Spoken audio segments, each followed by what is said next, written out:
This is Fred having a takeaway.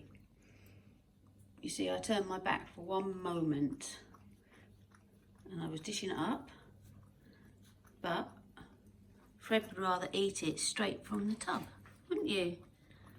That's quite naughty, isn't it? On my worktop as well.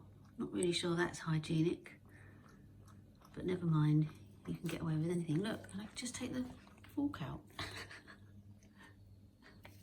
Yeah, oh, do carry on. Sorry I disturbed you. You monkey. You Maine Coon monkey. Is that nice, Fred?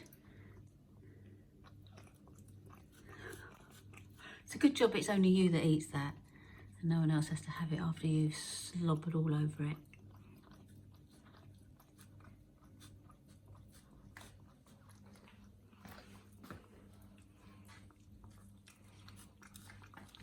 Fred's enjoying a nice raw rabbit with ground bone and ox heart. We buy this in frozen, defrost a tub a day, and he loves it. Nobody else likes it anymore.